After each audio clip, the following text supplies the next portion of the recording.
untuk kita semua. Hai anak-anakku, bagaimana kabar kalian hari ini?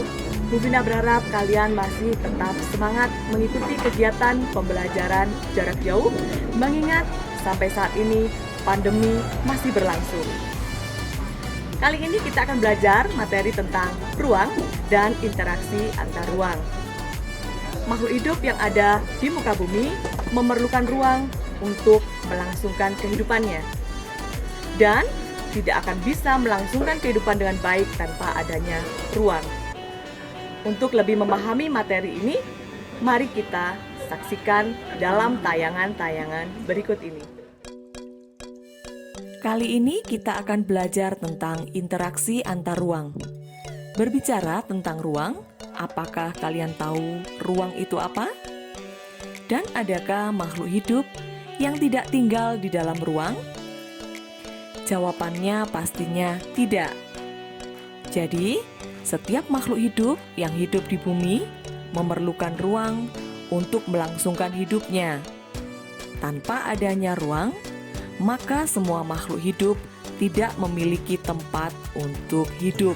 Lalu, apa definisi ruang itu sendiri ya?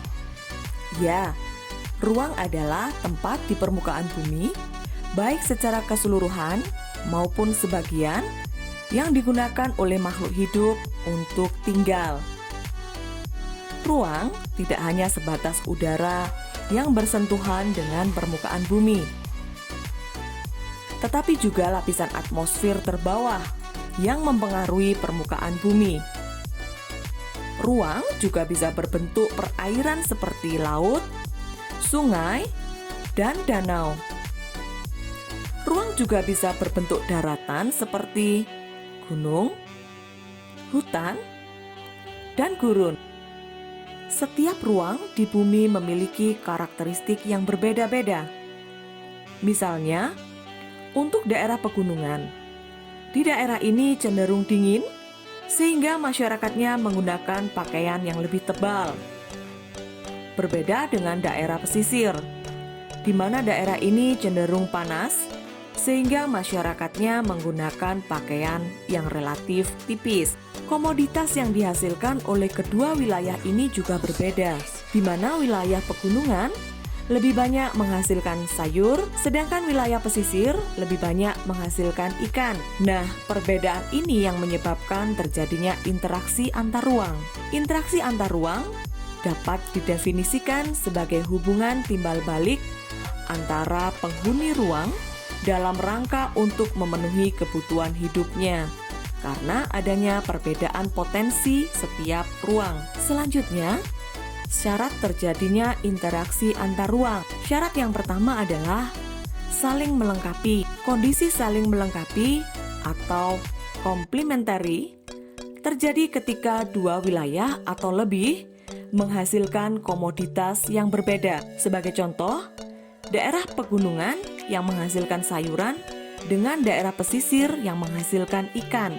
Perbedaan ini yang menyebabkan saling melengkapi antara daerah pegunungan dengan daerah pesisir. Yang kedua adalah kesempatan antara. Kesempatan antara atau intervening opportunity merupakan suatu lokasi yang menawarkan alternatif lebih baik sebagai tempat asal maupun tempat tujuan. Sebagai contoh, untuk daerah A, di mana daerah A menghasilkan sayuran dan daerah B menghasilkan ikan. Namun, jarak antara daerah A dan B adalah 5 km. Sedangkan daerah C, potensi sumber daya alamnya juga sama dengan daerah B, yaitu menghasilkan ikan. Namun, untuk jaraknya hanya 2 km saja, maka terjadi interaksi yang kuat antara daerah A dengan daerah C karena jarak antara wilayah A dan C yang cenderung lebih dekat, dan antara daerah A dengan daerah B terjadi interaksi yang lemah. Yang ketiga adalah kemudahan transfer. Kemudahan transfer atau transfer ability merupakan kemudahan distribusi barang akibat sarana dan prasarana transportasi yang mendukung. Sebagai contoh, untuk daerah A, di mana daerah A menghasilkan sayuran dan daerah B menghasilkan ikan, namun Jarak antara daerah A dan B adalah 4 km. Sedangkan daerah C, potensi sumber daya alamnya juga sama dengan daerah B, yaitu menghasilkan ikan. Namun, untuk jaraknya hanya 2 km. Namun antara daerah A dan C terkendala sarana dan prasarana, baik itu jalan maupun transportasi.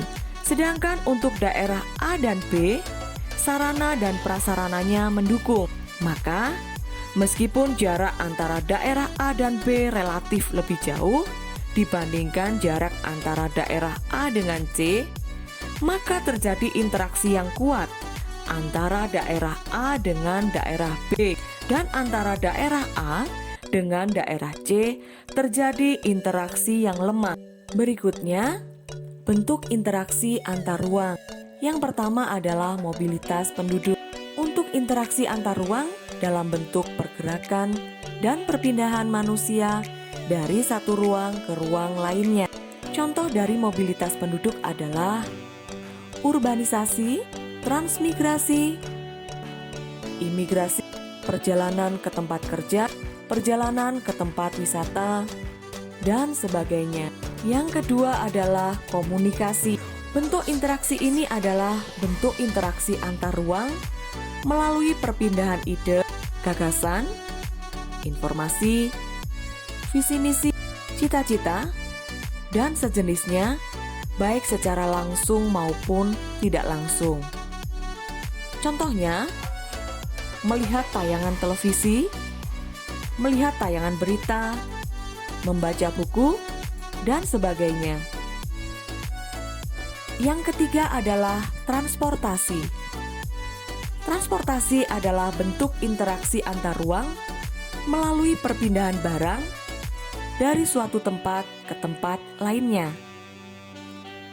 Sebagai contoh, pengangkutan barang, perdagangan, ekspor-impor, dan sebagainya.